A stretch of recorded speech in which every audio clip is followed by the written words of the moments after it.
All right. Hello, everyone, and welcome to this week's edition of Between a Pot and a Hard Place. I'm Stephen Colton. And I'm Chris Kirkpatrick. Yeah, I shaved and put my makeup on today. I mean, I thought I was pretty pasty white, but Stephen, you've outdone yourself. Yeah, so Corey, I know you're here or will be. This is Uncle Fester here. I mean, I showed last time, I showed this one, and I bought an extra blank one. And I thought, hey, I don't know what I'm going to do with this one yet. So, I feel like you're ready to go and, maybe haunt an opera or, something like that. Maybe if you get like a severe chemical burn, you'll have yeah. plenty of masks. They're always good to have one available. If I were good with like painting and I had an airbrush, I could paint it up like the mask from Jim Carrey's The Mask. You could, like the brown or the brownish green one, because it's got a similar shape and it doesn't have the details in it, but still. Right. If it had like a wood grain finish to it, I could totally see that. Ah, that's a good point. Uncle or Crash Test Dummy? Maybe both. Uncle Crash Test Dummy. That could be your new title there, Stephen. If it doesn't work out, at the airport, you could definitely make that a career. Yeah, and we were predicting how long this would take, and we're at 1:21, so I think that's long enough. Got to take this off now. There we go. Oh. There we go. Now, I feel like if I cut the mouth off, I could probably wear it the whole show. But yeah, it does not look very comfortable. I mean, they're not that bad. It's actually pretty good quality plastic. It's not like one of the old Halloween masks that rip in 5 minutes when you put it on.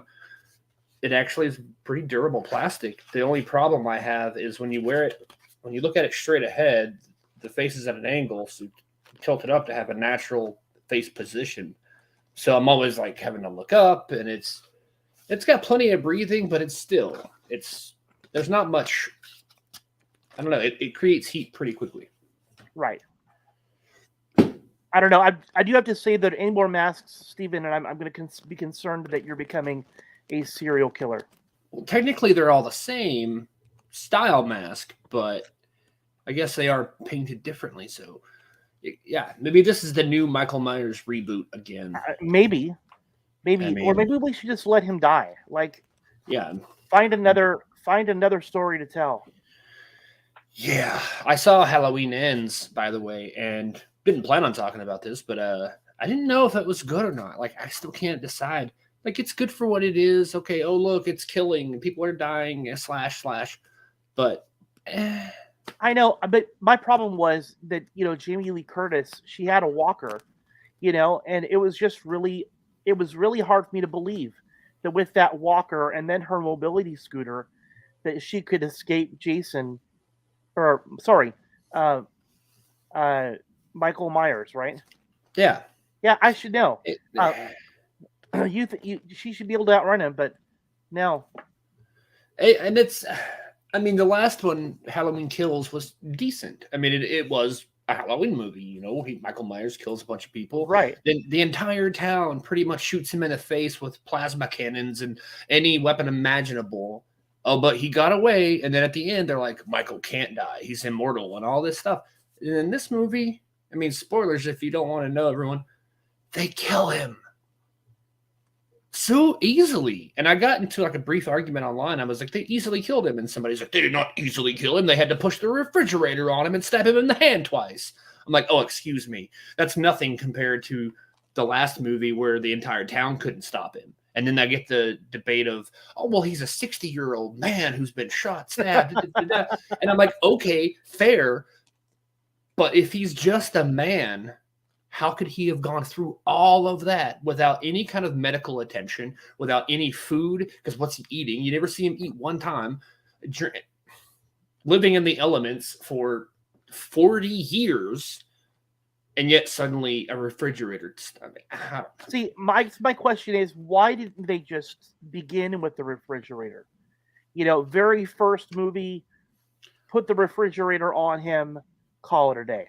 I mean, like in the end of Halloween Kills, they had him on the ground, almost knocked out, cut his head off. the entire time, and that scene was playing out when I watched it. Like, cut his head off, cut his head off. But no, he lived somehow, and yet having his arms pinned and stabbed multiple times. Of course, they did throw him into a wood chipper in the end. So that kind of, but if we learn anything from Child's Play, Chucky got the same treatment, and somehow he got stitched up and he was still alive. So I guess the question I've got is, how do we really know? I mean, if he can survive decapitation, then who's to say that a wood chipper is really going to end him?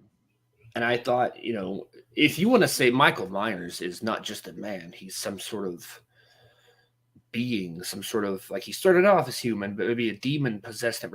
I could buy that. Okay, have another 12 movies. And that's what the last movie, Halloween Kills, that's what it set up. The idea that he was this immortal, like, being, demon thing. But then in this one, he was weak and he was living in a sewer. So it's like, okay, the last movie did affect him, but every time somebody died, he got stronger. No human person can do that. So I don't know. It sounds to me like you are wanting it to make sense, Stephen. Yeah. I mean, at least you should not do that. Yeah, but it's not like time travel or anything. It's not like the main guy in the new, not the main guy, but like the guy running around that starts to get all evil and tries to, like, he wears the Michael mask and pretends to be Michael for a minute. It's not like he went back in time and he was the younger version of Michael Myers and he killed him and then this and that. It wasn't that complex. It was just, and I was kind of hoping that Michael Myers could have somehow, like, possessed that guy and he could have been the new Michael Myers. Like, that would have been cool. I don't know. It was okay for what it was. I mean, it wasn't a bad movie. It was just like Halloween Ends didn't need to exist. It's like Turtles 3. Right. Sometimes I feel like, they make a movie and people give negative comments, and the movie absolutely deserves the negativity that it gets. I don't know if anybody that's watching has seen it and had different feelings, but from what I had seen from my friends on Facebook and social media,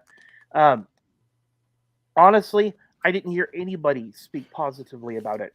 No, I know a few people that really loved it. They were like, "Oh yeah," and I get why. I can understand why. This is probably how, like, the way I'm feeling about this movie is probably how a lot of people are feeling about Clerks 3.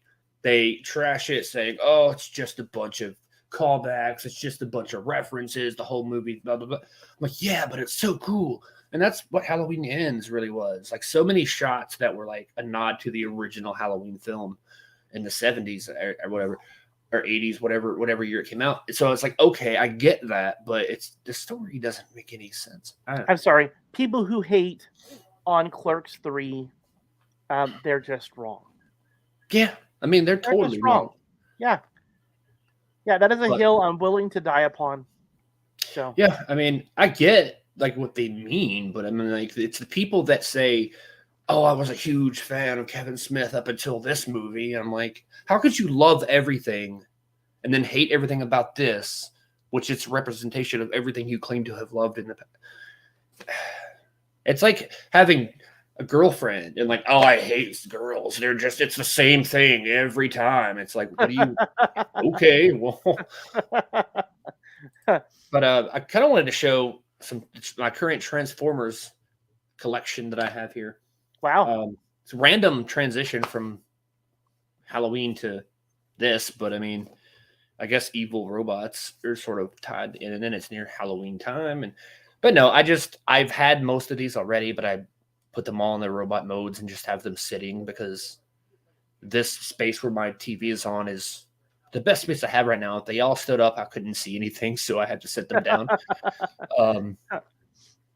But yeah, I need more Decepticons because I only have the big Starscream on the end and the little miniature Soundwave there, and the rest of them are all Autobots that are just sitting there, not even trying to stop Starscream. So what good are they? I know, Steven, I think you absolutely need a bookshelf. I have a bookshelf, but it's got like some action figures, and some actual books. Okay, a few comics, things like that. But it's pretty full, so I need to get more shelving and have places to put things. I wish I had the money and space to get the big fancy glass cases. Oh, here's my mom saying hi. Hey, Mom. And yeah, because so you probably saw all my toys, and I tell her about it, and she's like, "That's great." I'm like, "Tell me that I'm too old for this or something." Jeez. You want your mom to pick on you about your toys? Yeah, so I can be like, "Well, I'm an adult. I'm going to buy them if I want to." Right. But yeah, I mean that's kind of what I've been up to, watching Halloween Ends and repositioning, and some of those Transformers I hadn't even picked up in months. And so I was like, and I had to figure out, and I couldn't find the books because I keep the books that tell you how to do it, but I couldn't find them. So I had to look it up online and watch videos of people transforming theirs. And I'm like, oh, okay. So I will tell you that generally speaking, when I think about modern Transformers, they're not all that complicated to transform. The Transformers that I had when a kid, if you lost the box, good luck transforming it the way that it was supposed to. So are you saying that Oh, she tells me it's my money. it's your money? Absolutely. You can, again, you're a big boy. You can do with it what you want to there, Steven. So but no, I remember fondly as a kid spending all of my money on Transformers, and I think that we'd throw the box away and then realize later on maybe I should have kept that. It really would pay off. So yeah, and that's part of the reason too why I keep boxes mostly now. Sometimes I'll buy an action figure or something in the store and the box is beat up. I'll throw that one away. But if the box is in decent shape, I keep it. yeah, Because I never know if I'm going to fall on hard times. I don't buy things to plan on reselling them.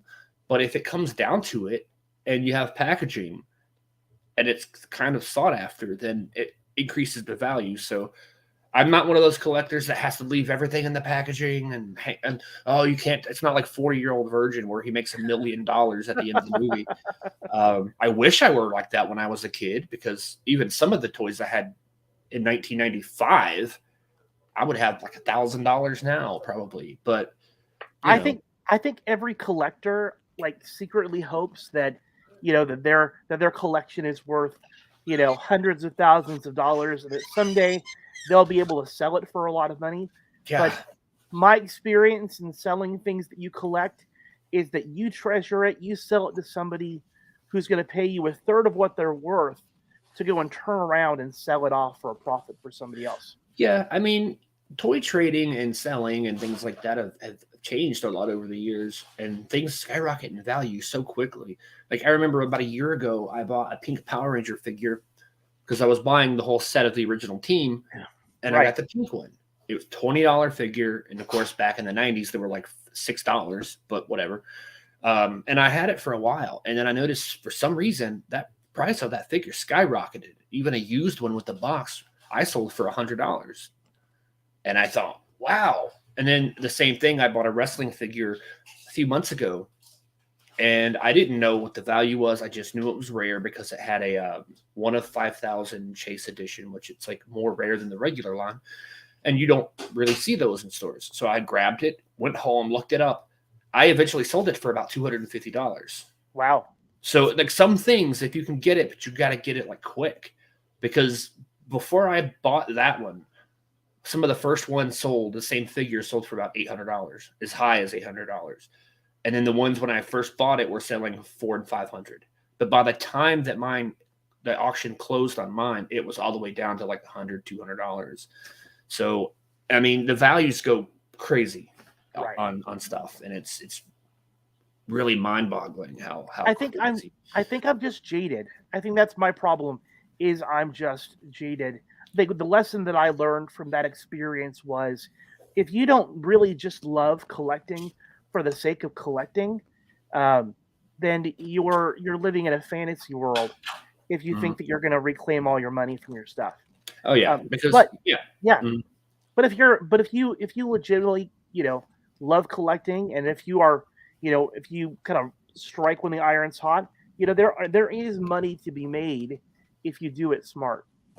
Oh yeah, and sometimes I'll buy things with the intention of thinking about reselling it. Like, oh, I want this, but I know in a couple of months it's going to be worth more than what I paid. And a lot of the times you sit on things for a while before they sell, And then in that weight, sometimes the value goes down and it's not worth as much. But then you're like, well, I like it anyway. I'm just going to keep it. Right. So like one of the things I bought, and I'm wearing a GameStop hoodie, which is not a sponsor. Wish it were, but they're not. But it's comfortable. It should be. They should be. They're really comfortable, and I got it for like $10 because it was on a clearance deal, and they always have clearances. And I think I might have shown this in the past. I don't know. I did a video on it. I think maybe not, but this thing was originally, originally when it first came out, it was like $150. It was on sale for 102 whatever, but they had a half off clearance, so I got it for like $50. Nice. Now they're selling on eBay for like 100, 150 again. Oh wow! So even used ones, which this is just a box. I have the actual. It's a helmet that you can wear, and that's basically what it looks like. You haven't worn the helmet on the show yet, Steven. I haven't. I thought I did, but I haven't. Maybe one day I will. Maybe we'll do another episode with Dan from Dan's Toy Box, and we'll talk more in depth about some of my figures. You can go check his website out at www. I never say the www part. www. Like I haven't said the letter W by itself in forever. But danstoybox.com. There we go. I think we can handle that. Yeah. All right. So different topic I want to talk about because we've kind of decided that we're going to have sort of an open forum episode here tonight. But Corey and I went and saw Black Adam yesterday. Yeah, that sounds cool. I wanted to go and I just haven't gone. So here's my non-spoiler review, and I'm just going to give you the reason why you need to go see Black Adam. First and foremost, I think everybody has known that it's had rather controversial reviews. Seems like, a lot of the critics don't necessarily seem to like it. On Rotten Tomatoes, it had gotten a 40%. Wow. But IMDb has it at a 7.1 out of 10. And then I will say that, so I went in there kind of preparing myself to not enjoy the movie. That and part of it is because I think that sometimes The Rock is one of those kinds of actors that I just generally don't feel has a whole lot of range. He's got sort of his style that he's good at and that people like, but he generally makes the movie fit his style and not the other way around. Mm-hmm. This, however, was different. I think he did a really great job at playing the character of Black Adam. I thought the action was really good. There was a really good storyline behind it. And then even the other characters that were involved, because they've got the Justice Society, which gets kind of roped into it. And, the characters that were involved, characters like Dr. Fate and Hawkman.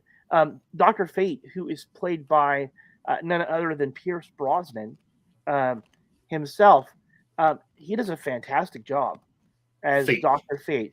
Fate. Yes. And then Hawkman, who I usually feel like the only thing he's good at is dying. They made him a real badass. Him a real badass in this movie. So I enjoyed it. I thought it was really good. So if you've been on the fence, I know some people that have said, "Oh, I'll wait until to stream it." No, this is one of those movies that I think if you go and see it in a theater, you're going to be happy that you did. I wanted to see it. I mean, I was a fan of The Rock since 1997.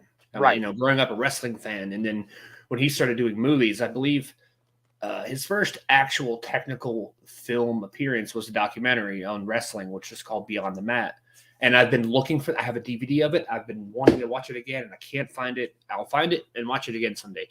But then he went on, I believe it was The Scorpion King was his first, or The Mummy. The Mummy was one of his first, or Mummy Returns, whichever. And then he was in The Scorpion. It was Mummy Returns that he was involved in. And he wasn't in there very much. Yeah, he was brief. And then they had his own spinoff movie of Scorpion King, which were some of his very first like big feature films. And I thought he did okay. And then he didn't really have a style then. He just played Scorpion King. But he went on to do a stretch of like The Tooth Fairy and there's a Game Plan, like family movies.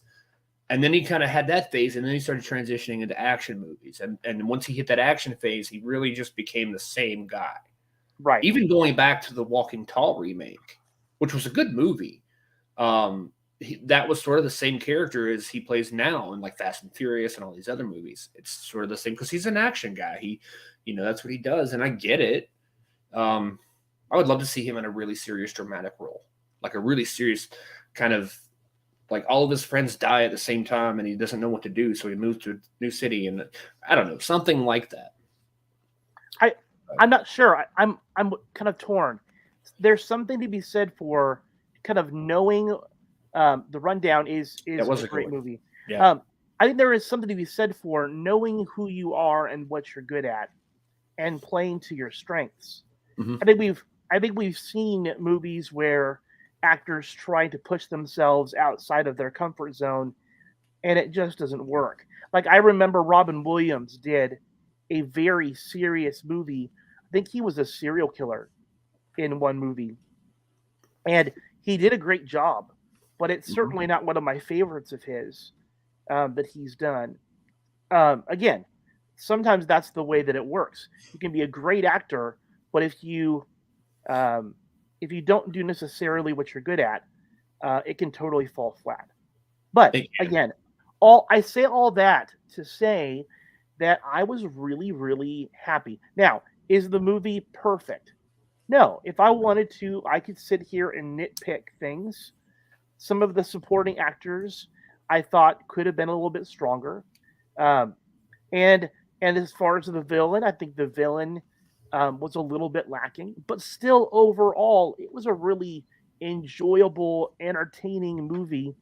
And while I'm sure it's the worst kept secret in the world as far as the mid credit scene at the end, and I will not go and ruin that here, but I will say that that mid credit scene at the very end does not disappoint. And I think I already know. It's probably because Corey's watching the show and I'm getting the psychic thing. It's that psychic three-way that we're involved in here. Yeah. It's not a weird three-way, it's a psychic three-way. Yeah, it's all cerebral. I think I know kind of what happens somehow. I haven't read anything really, but I think I already know. Like you said, it's worst kept secret. And I was like, yeah, I think I know what you're talking about. I won't say it because I don't want to be wrong or right. And if anybody else watching hasn't seen it, then I don't want to like go too far into it. At least, which is funny because like when we both have seen a movie, we talk all about it. And then now I'm like, I don't want everybody else to be spoiled. But well, until you see it, I don't want to necessarily go into any major specifics other than just to give my overall evaluation and maybe try to coerce you to go see it sooner. But no, you know what amazes me is there are still people that exist who go to superhero movies, and when the credits start, they get up and walk out. I'm like, where have you been? Have you not ever seen a movie where there's always a mid-credit scene? Yeah. Like even Aladdin, the cartoon movie, had a credit scene technically, where the genie comes out. He's like, "Made you look," and then like he pulled the shade down and everything. Right. But yeah, every movie. I don't care I don't care if it's a documentary on turtles. I'm staying for the credits because who knows, When we watched the Batman, we stayed for the credits because we were like, okay, it's a comic book movie. Of course, they're gonna have a credit scene. And some of the people we were with are like, dude, this isn't Marvel. And they left. They didn't leave, but they walked out to the outside. And we stayed, like me and a couple others just stayed there standing like at the back of the theater next to the door because we just knew because the lights didn't come back up yet. Right. We're like, something is happening. And then it was pretty much just the Riddler saying goodbye. It was like green text on the screen, just said goodbye. And I'm like, I knew it. There was something. But I mean, technically that wasn't really a scene, but it was there. I think they should have plugged that extended Joker scene at the end credits. I think that would have been great, but I don't know. Yeah, that would have made sense. I definitely want to see Black Adam. I'm not too super familiar with the character. I know a little bit. I love the fact that Dr. Fate is going to be in a feature, well, is in a feature film, because it's the first time that's ever happened, I believe. And I think it's only the second time we've seen a live action Dr. Fate on screen at all. And the first being Smallville when they did Yeah. the Justice Society stuff. I'm kind of hoping that, I know it's a big time, big screen version of Dr. Fate, and he has the helmet and everything. I know in the Smallville version, the guy was like literally insane because the helmet just kind of corrupted his mind. So I'm interested to see how they take the character in that direction, because I know the guy looks completely different. So it's a different take on it. So we'll see. I'm not, if he's not exactly like the Smallville one, I'm not going to be too mad, because Smallville was also the first live action Stargirl we had. Yeah. Yeah. So I will say that Pierce Brosnan as Dr. Fate, he does a really, really good job. Like we know, that if you put Pierce Brosnan in something, he's going to knock it out of the park. And Corey's saying it's everyone not on Stargirl, is I guess referring to the characters in Black Adam. Most of them are just the Justice Society people that aren't in Stargirl, which I've been watching, by the way. I forgot about it and then watched 2 episodes yesterday, I think, or last night, because I was 2 weeks behind. Completely forgot it was back on again, and we had already been through a few episodes, and I just completely forgot. Yeah, and then caught up, and it's some good stuff. Maybe next week or sometime soon we can go into a full review of those or discussion about those. But I'm really liking what they're doing with that show. I think they're going in a good direction. We get to see the ring again. Well, we do see it, but I love that backstory of the whole brother sister lost thing, and them trying to help him, and it's really interesting how they're doing this, and you still don't really know who killed the gambler. We need to reach back out to Eric Goins and see if he knows the answers. It would be neat to have Eric Goins, who played the gambler, back on the show again, especially considering all the time that it's been. I want to talk about that a little bit. I do feel like this investigation into who killed the gambler is kind of unnecessary. I realize they're trying to make him to be, a sympathetic character. Yeah, that we should care about, that he got killed, but he was a murderer. He was a murderer. He didn't really have an official opportunity to make amends for what he had done wrong. Um,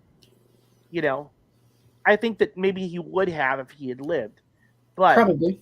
But he died before that happened. The idea that there is this big giant search for who killed him, that's a little bit of a surprise. Yeah, I mean, I kind of like that in a way, because they're not afraid to try things that are new, and every season they do something a little different. And it does feel more like a comic book. Their titling of every season, Stargirl, then Homeschool, then Frenemies. Like, I love that chapter title, just like a comic book. It's like Frenemies, issue 1, issue 2. Like, every episode's an issue, and I really love that. Jeff Johns is great at, and of course he created the character. He's worked on so many things. I do feel like whenever you have the creative input of the person who wrote it, it really does act a lot like a North Star for a ship, helping to keep it on point. Because, I believe that Stargirl was based on a real person, whether it was his sister or something like that. It was an homage to a real person. So he has this really deep connection and love for that character. I think I certainly feel like the way that Courtney is being represented by Breck Basinger, that's I think she is doing a really fantastic job. Yeah, I mean, it's a great show. And she could probably play a high school kid for another 50 years, because that girl looks so young, and she's probably like 19, 20 years old, but she looks like she's like 15. So that's good. I mean, not to say it's bad when people look their age, but, playing a role like that, it's Smallville. Everybody was 40 years old playing 16-year-olds. So, I mean, the youthfulness of these actors Seems a bit Doesn't more it? believable. Doesn't it make you sick though? It's like you've got people who are adults that look like they're teenagers, even though they're in their 30s. Yeah. Um, my youngest daughter turns 20 here in November, and we still make jokes that that she could get in and eat at a restaurant off the kids menu if we tell them that she's 12.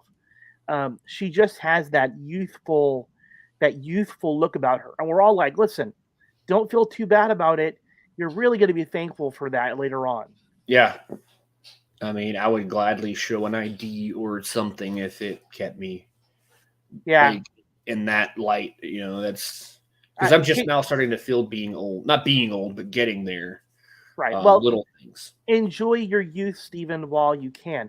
I will tell you, last night my wife and I went to see Jeff Foxworthy at the local casino here in town.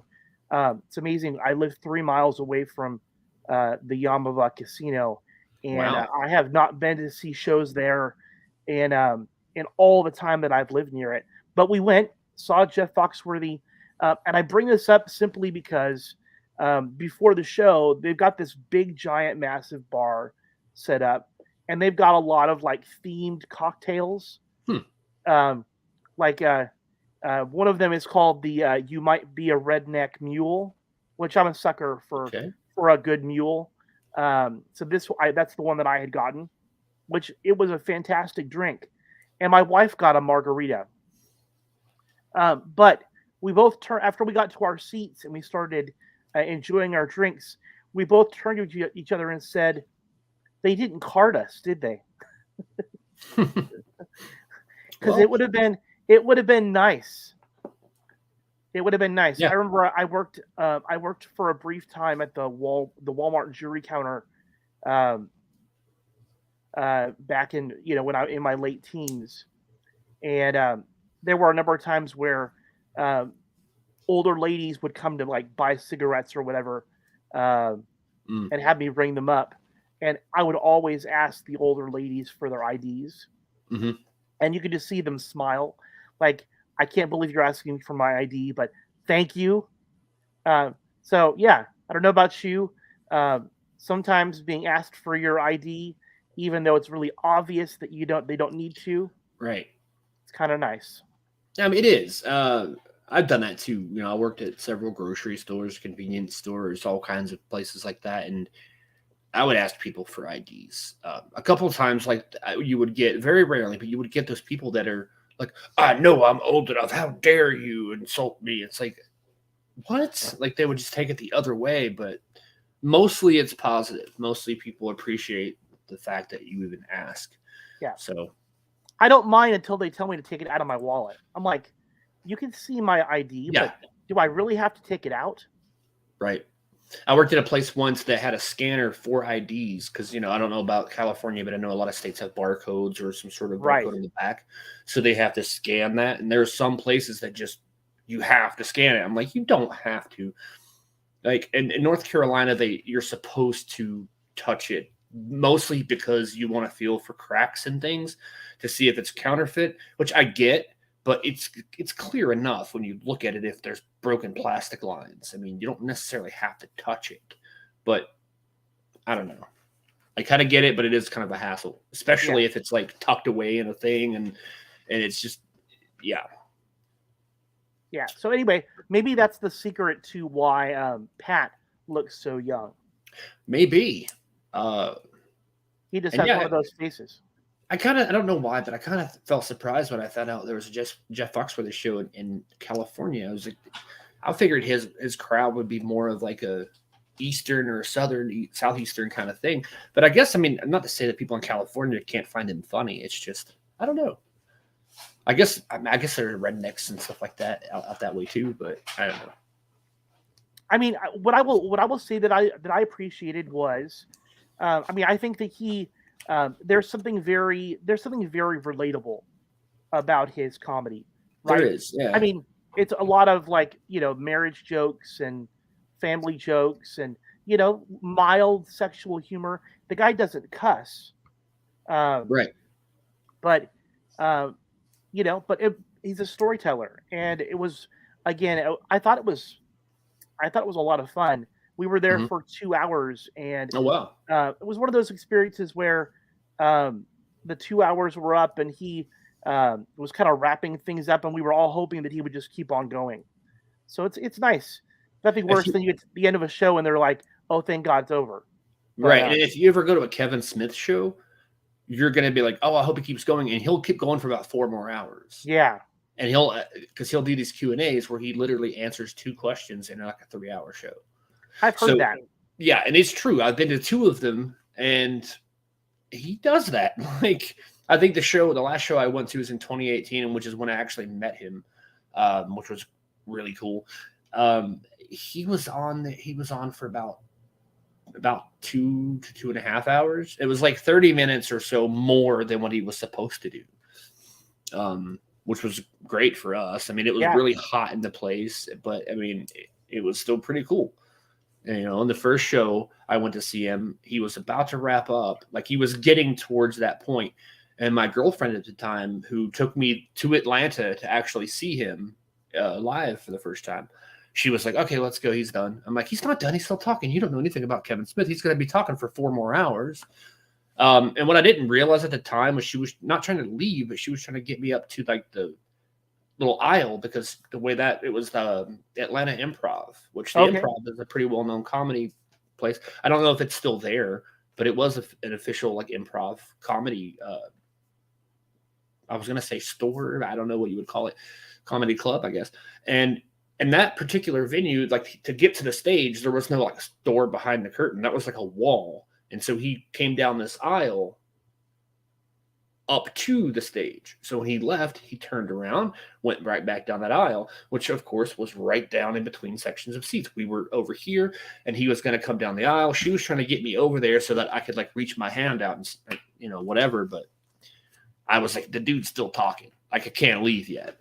But anyway, I got to meet him about 3 years later. So that's fun. That's cool. But I was not anywhere close to meeting Jeff Foxworthy. In fact, I was in the seat probably the furthest you possibly can get. way up. My wife bought us nosebleed ticket seats. Hey. We were literally in the very last row. I mean, I know you had posted a couple of pictures, and I knew it was kind of up there, but even then, it looked like it was still a pretty relatively small venue, so you could still have a decent enough view, not to where you go to like a Super Bowl and you're like way up, yeah, and you're watching it on TV anyway. Yeah, having gone to concerts like that in like giant football stadiums, that was nothing like that. This was nothing like that. But still, I mean, and there was nothing that obstructed our view. They had big giant screens that were set up so that we could see him. Mhm. It was a neat experience. The guy is getting old though. Like I remember watching his comedy shows, 20 some years ago when he had started out, and he said that he's now in his 60s. It's amazing how we kind of close our eyes and we imagine that these people never grow or change. But his comedy really hasn't changed a lot. I mean, it's modernized. His kids are older or whatever, and so it changes and adapts. I actually watched a Jeff Foxworthy special on Netflix recently, and it was probably recorded in the last couple of years. Yeah. So I kind of saw what you're talking about. He was older, a lot more gray, a lot less red in his hair, and I'm like, but he's still as funny. And it's not everybody's cup of tea, and even some of his jokes, I'm like, really, come on. But a lot of them are great. Like I remember one of his jokes from years ago. He was talking about watching the commercial for medications. And he's like, you might have H.G. Waterhouse, and all that. He's like, I'd rather just have diarrhea. Yeah. And that's true. Like that, it is true. I love his stories about his wife, things like that. So I would definitely go check him out. I think I've only been to one kind of semi-major comedy show, and I don't remember any of the jokes, but I got to see Trevor Noah. Okay. Who, he was, I guess he's still on the Daily Show. I don't know. But I got to see him a few years ago. I completely forgot about that until this conversation. Trevor It Noah's was great. yeah, he's good, and it was here in Asheville, in North Okay. Carolina, and he came through. Oh gosh, I want to say that was maybe 2017 or something like that, 2016, 17, somewhere in there. It was a good show, so we didn't have to go far. It was just kind of down the road. It was maybe 10, 15 minutes away. Parking and things were kind of, an issue, but that's. Yeah, Um, that part is always a nightmare.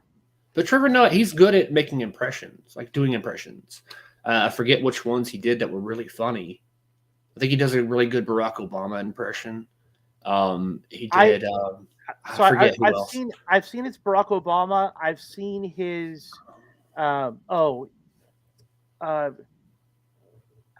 Gosh, what was it? He was the president of South Africa.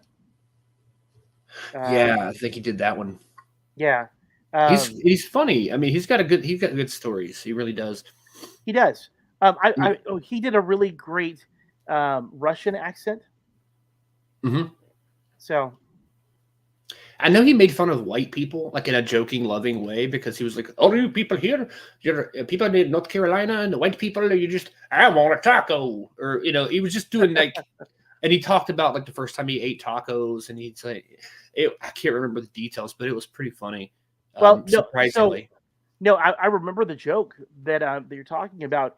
He had said that he had gotten invited to get tacos, and somebody had said, make sure that you get a napkin. Yeah. And he's like, a napkin where he's from is what you put on a baby, like a diaper. Yes. And okay. He's like, you're going to get it all over. And he's like, how bad is this taco if it's going to make me poop everywhere? Yeah. One of those little kind of misunderstandings. But again, Trevor Noah is great. He really is. I've certainly seen his stand up, and I think he kind of is, challenges. Was leaving the show this season. I thought I heard that. Who's going to be the new one? Like, are they going to cancel the Daily Show, or are they going to do a new one? I don't know. I thought he was good. I kind of like him better than Jon Stewart. I know people are going to be like, "Why do you say that?" But I don't know. I think it's okay that we can like both people for different reasons. Yeah. It doesn't feel like he's been in that position all that long, though. No, I mean, it's probably been a lot longer than we think, but it's really not that long either. But like when you compare it to the time that people like Johnny Carson or you think of any of the other late night hosts, like Jay Leno, yeah. So that's what I mean. It feels like in comparison to those types of people that he's leaving kind of early. Like Conan O'Brien. I mean, he was 20 plus years, more than that. I know he was on late night. He took over the Tonight Show for like 3 days, and then that whole thing happened, and then he left NBC and started out on TBS, and he was on TBS for a long time. Yeah. And then his show that he did, little mini, I don't know if I call it mini series, but the Conan Without Borders, where he goes to different countries and does things. Those were hilarious. Yeah. And now he just does podcasts, I think. Like he left like late night talk shows altogether. Now he's become the competition. Yeah. Conan, we were doing this first. Right. I think he might have actually get in line, Conan. Have him come in here like, let me tell you, see, I get the podcast now. Is that's your Conan O'Brien impression? I guess it's the closest I can get. I don't have the hair to do the thing, and I don't want to do the little string dance thing. But I have seen Conan live when he was still in LA. I think I caught at least 2 tapings with Corey at one point, and he is great, and it is neat, being at a live taping for a TV show. Oh wow! So Corey's got to see a lot of Conan. 4 Tonight shows, 7 TBS shows, and 2 Without Borders. That's quite a bit. I loved his one in, was it Mexico? I think. Yeah, they're all funny, but like the one when he was in Mexico was hilarious, trying to buy sombreros and pinatas and talk to people, and asking the women like, "Am I an attractive man?" Like, no, what? It's just funny. But yeah, wow, we've been talking for almost 45 minutes. That's crazy. I know. It seems like it's like that we don't have a particular theme or topic. They just kind of flow so much. Well, and I think that anybody who's been a fan of our podcast for any amount of time knows that's sort of our shtick. We're kind of known for being very off the cuff and just letting things come as they may. I know that the topic that we had talked about, and I think that's sort of alluded to, You Are My Lightning Rod. There we go. A very well timed, Barry Allen. I've been holding this for like 30 minutes, waiting for the right time to go. Right. Like, well, there you go. We know Flash. that they're currently filming right now for season 9. And I don't know why I feel like saying thank God. Like I'm glad to see the show finally wrapping up. And I know that lightning is going to strike me, dead for saying that right now. But sometimes I feel like shows, they have a great start and a really good middle, and then they just get lost along the way. And I think that we're kind of in the lost period. For they were dead the whole time, right? Oh, that better not happen. Oh gosh, we're gonna wake up and find out that it's all been a dream. Yeah, the particle accelerator explosion killed everyone in Central City, and then the whole thing's been a dream. Or we're gonna find out that he goes back in time and finally does stop Reverse Flash from killing his mother. I don't have an Iris figure. I need to get one. I don't know if they make one or not. Yeah, you have to have an Iris action figure so she can really be. Or even better, Steven, you need to buy a real lightning rod and put that right next to Barry. I was going to say, since I'm 12 years old, if I had an Iris figure, Barry and Iris would finally be intimate, because they haven't done that on the show. Yeah. And they've only got like 13 episodes to do it, or 12 or whatever, because it's a shorter episode season. I figured it out. They're going to have Iris artificially inseminated. That way, she has the twins, and they don't have to touch. In fact, they could stay in separate cities. Yeah, I mean, he's like, Iris, you are my lightning rod from way, way, way over there. Wouldn't it be funny if they did a joke in the show where Iris is like, Barry, I'm pregnant, like, and he's like, oh really? Wow, that's so great. And she's like, but we didn't. I'm like, and he goes, oh yeah, we did. He just did. It was so fast, you didn't even know. That would be horrible if they did that joke. But I mean, hey, it would make 12-year-old me laugh. Everybody's thinking it though. I mean, yeah. Again, the idea that the fastest man alive doesn't have time to spend time with his wife. Yes. Or even the idea that not even so fast that he can share flash time with her. Yeah. Right. So it would feel like a normal session, but for the rest of the world, it would be over super fast. They could do it in the middle of the room in front of everybody, and no one would even know what happened. They could have an hour-long session, like, yeah, let's do it. And then, there we go. And if that was a sponsor, brought to you by Blue Chew, that would be an amazing. Oh man, I know. I think that would actually defeat the purpose. I think it would make him go less fast. I don't know. Flash condoms. So I think that would definitely be the I don't know, counterproductive. Yeah, I think so. Nobody wants to go super quick. Although I don't think that Blue Chew would work on the Flash, because I think his superhuman metabolism would probably break it down and toss it out of its own system before it would even go into effect. They would have to make like a Flash Blue Chew, kind of like how they got him drunk. They would have to do that to, I don't know. So you and I were both talking about what we need to make sure we see here in season 9, and we both had said we need Drunk Barry one more time. And Eric Wallace thought that was a phenomenal idea. And again, he he needs to credit us somewhere for giving him that idea. But yeah, I really hope, like, all kidding aside, I hope they do that, because you could tell he was joking with us about all the credit and all that stuff, but you could genuinely tell that he hadn't really thought about that, of doing it again. You can just see the expression, and I'm just like, yes, do it. So if he doesn't do it, then I'll never watch The Flash again. Get it? Because, well, it's not going to come back on. It'll be over, and it'll be too late. But yeah, the whole idea of talking about Flash tonight came because we were in our Facebook group talking about the idea that Red Death is going to be part of the Flash finally, and for years people have been asking Red Death, Red Death, Red Death. Right, and we always, people, they would say, "Oh, Red Death is coming," and everyone was like, "Yeah, right," and it never happened. And now it's been confirmed that Red Death will be a part of season number 9. Yeah. A lot of people are going to be really mad about how they do it, I'm sure. Because I can already smell the blood in the water right now. I mean, they didn't do Godspeed very well, I'll admit.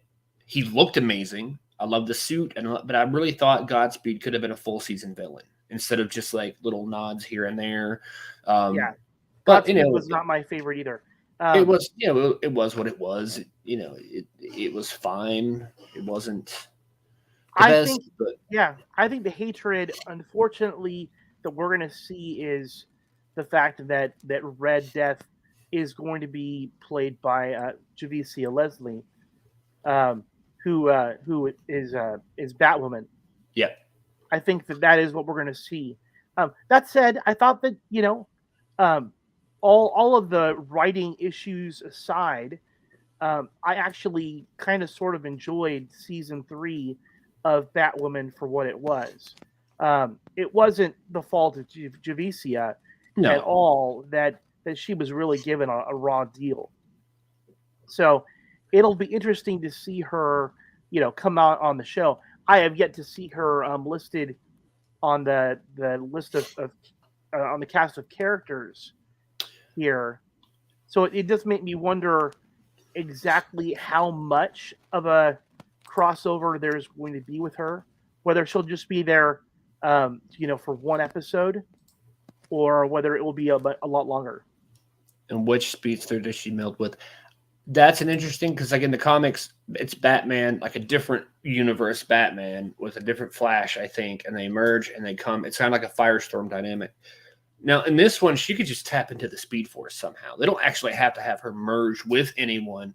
And I say this because there are images. Now, this is spoilery, so if you haven't already noticed, there's an image of Red Death on the screen, and these images were I was going to say provided by, but we're borrowing them. Canada Graphs, who is known for, kind of stalking films or TV sets and all that and getting really good pictures. You can check out him on Twitter. It's just at Canada Graphs, just as it's spelled on the picture there.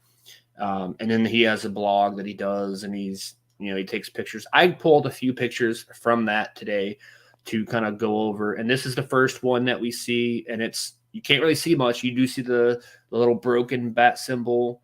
And it does look Batwing-esque. But it also looks like Red Death, because Red Death's logo was really like a broken bat symbol that was kind of a lightning bolt in between. And so I thought that was cool. And I kept digging, and we see another image which is more clear. It's a little blurry, but it's more clear of the suit of Flash face-to-face with Red Death. So I don't think they're going to be merged. However, there could be another Thawne somehow, and well, they could be merged or whatever. But that's a cool shot, and it is blurry, but it is a cool shot. And then the last one I pulled, which is 100% confirmation that it is her playing Red Death. You see her face in the suit.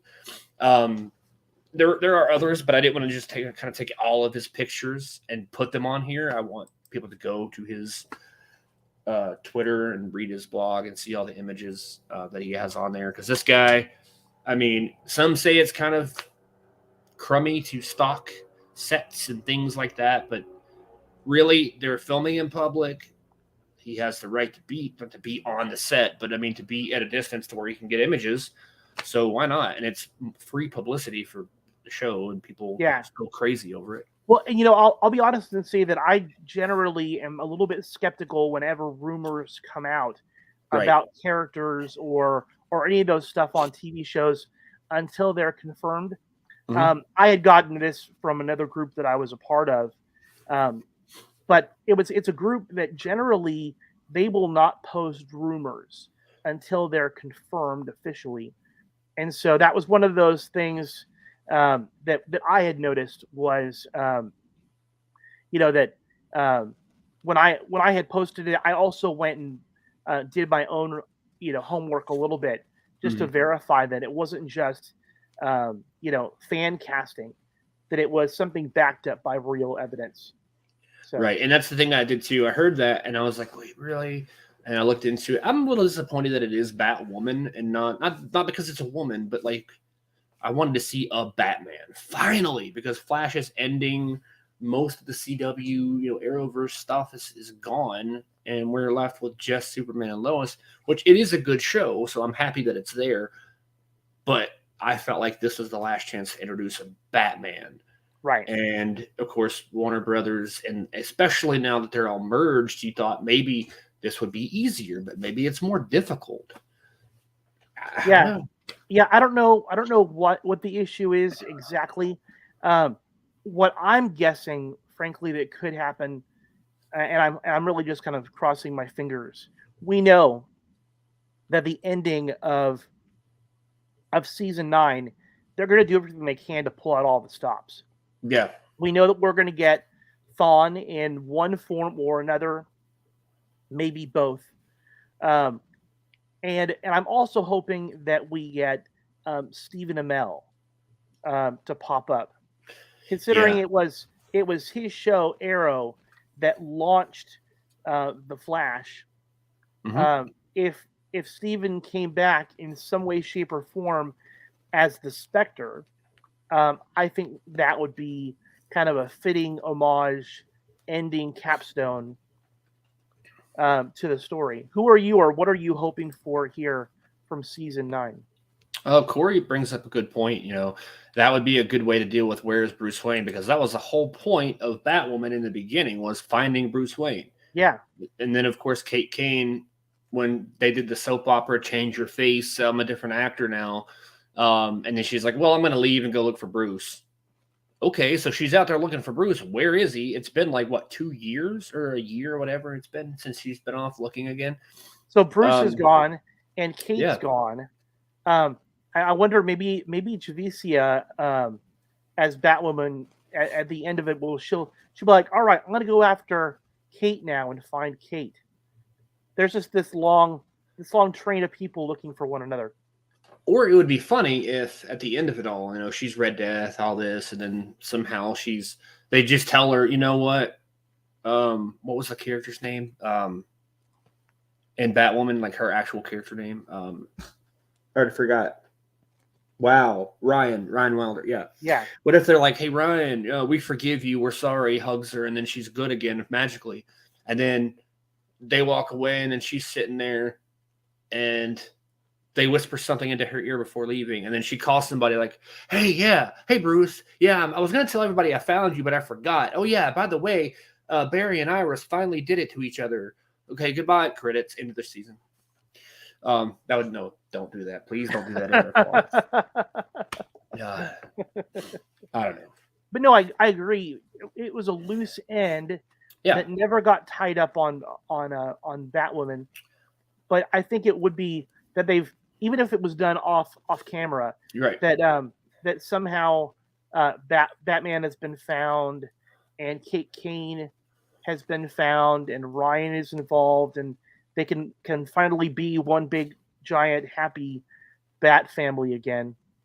Yeah, that's one thing I do hope to see from this, because Batwoman was canceled. It wasn't planned to end. It was just canceled. And I mean, it wasn't the best show, but again, it wasn't terrible either, Naomi. But I feel like that one loose end was the whole core of what the show was to begin with, and they showed Bruce and flashbacks. Quick, like they showed the guy that was what was that guy's name? Mouse, wasn't it? Like the guy that had the different faces. Right. And he was Bruce for a minute, and it looked just like the real Bruce. So like they kind of hinted at it, and then of course we saw the futuristic alternate Earth kind of Kingdom Come Batman sort of evil Bruce from on Crisis on Infinite Earths.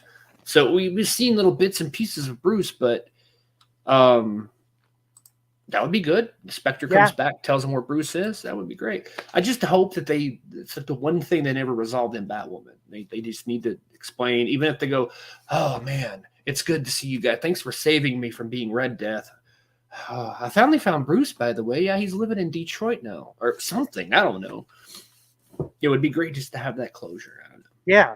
And if Oliver doesn't come back at a full like swing, maybe he's in his heaven condo with Felicity watching their fight on TV, going, "I'm proud of them," and then something. It would be great to see something like that.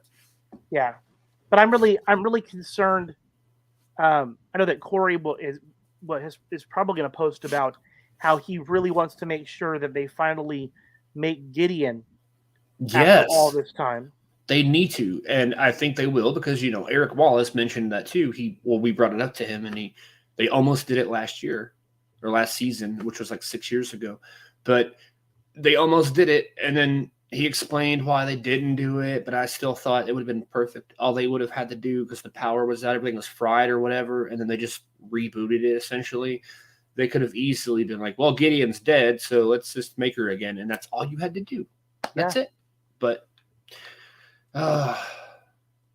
maybe Bruce is in Italy having coffee with Catwoman. This could be. I don't know why Italy and why coffee, but sure. Well, wasn't that like the ending of the very last Batman movie where Alfred sees Bruce in a cafe drinking coffee? Yeah, that's right. I forgot about that. Okay, so that makes more sense now. I was like, wait, that's random, but okay, sure, that'd be cool. I know. I'm here to interpret Corey. I totally forgot about that moment, though. But looking at the Red Death suit one more time, I do. We know that she or whatever they're trying to make it. Maybe it's her. I mean, we saw her with the mask off, so. But you could tell that it's going to be Speed Force, because you can see the lightning bolt bat ears, and they kind of look. I don't know if it's the lighting, but they kind of look silver. But I think that might just be the lighting. I don't know. It does look like there's a darker red to the suit, not like it's all black. And of course, the bright red bat lightning bolt thing. But it makes me. I hope they don't just shoehorn the whole idea in. Like episode 1 comes out and they're like, "Tra-la-la, it's Red Death." Like, don't have a huge long 14 episode story of the origin, but also don't just like with Godspeed, they just popped them in there, and they were like, "Oh, here's Godspeed." Like, right. Show us a little bit, maybe like a 10-minute scene of how he became Godspeed. A quick little refresher of stuff we didn't see. I don't know. I hope they don't just rush the character and then have it in 2 or 3 episodes, and that's it. I agree. Though it does seem to be very, very much in line with the way that Eric Wallace likes to break up seasons. That that he doesn't like to have long story arcs with characters. He likes to do kind of like mini arcs. Yeah. Like what we saw with Despero. I think that's good. Yeah. The only issue is that sometimes it does lead to resolutions of arcs really, really quickly. It does. And we're so used to seeing, I don't know what time frame it would be, but 20-something episodes over the course of 8 months or so, 6 to 8 months, stretched out. And looking at older shows, that we see that, the first season of Flash, for instance, the drama, it was so good. But I understand breaking them up, because that does eliminate, or at least help eliminate, filler episodes. You don't have as many, because say you have 10 episodes of this story, 10 of that story, whatever. I get it, but you're right. It really rushes the main arc. I think they could do that 2 or 3 act format of breaking up the seasons, but have one main story arc that carries over all of them, while at the same time having the mini arcs go real quickly. That way, there's some glue to hold them all together in some way. Right. So again, I know that we both are looking forward to it. I was checking out kind of the time frame of when season 9 should be done filming, and they had said sometime early 2013. So hopefully it won't be too much of a wait. Probably not. I mean, I think the way they used to do things, I don't know how it is now, because I know at the start of COVID, like that really changed production styles a lot. And I know things are a lot different now than they were 2 years ago, but I know it used to be where I think they would film an episode and it would take maybe a month or so, 1 to 3 months to get to air. So if they're filming Red Death now, then we might be seeing that. But then again, they might be wanting to film everything before they just start to go with it. But that's how it used to be. So who knows? But if they go along with that original formula, so there's no restrictions or anything anymore, they don't have to wait and stay in Canada for like 6 years before they can start filming and test and all this stuff. I'm sure there are still precautions in place, but I'm sure they're not as strict as they were 2 years ago when they first went back to filming. So who knows? I don't know if we'll get to see it by the end of the year. I did hear something at one point, I think, saying that it might be January before we get to see the premiere. So who knows? Because it used to start in the fall, right around now, September, usually around late September is when we would get the new season. But lately, that's been all over the place. Because Stargirl used to be a summer show, and now it's like a early to late fall show. So, which is, I'm really enjoying that. So maybe next week we can talk about Stargirl a little bit, because Stargirl sounds good to me. It's getting really good, I think. Especially the last episode. Yeah, I agree. I know that we've been talking about wanting to keep our episodes to about an hour, and we have blown past that time. Yeah. But I feel like we've covered everything we possibly can at this point. We have. Sometimes when you start talking, you just go. I know. I think that's one of the things I like about these open forum type episodes, more loose episodes, instead of having like a set. This is the topic. It's fun. It's fun just being able to have a conversation and let it go wherever it will. And that's what I really like about it. So thank you for being open to that. I really am glad.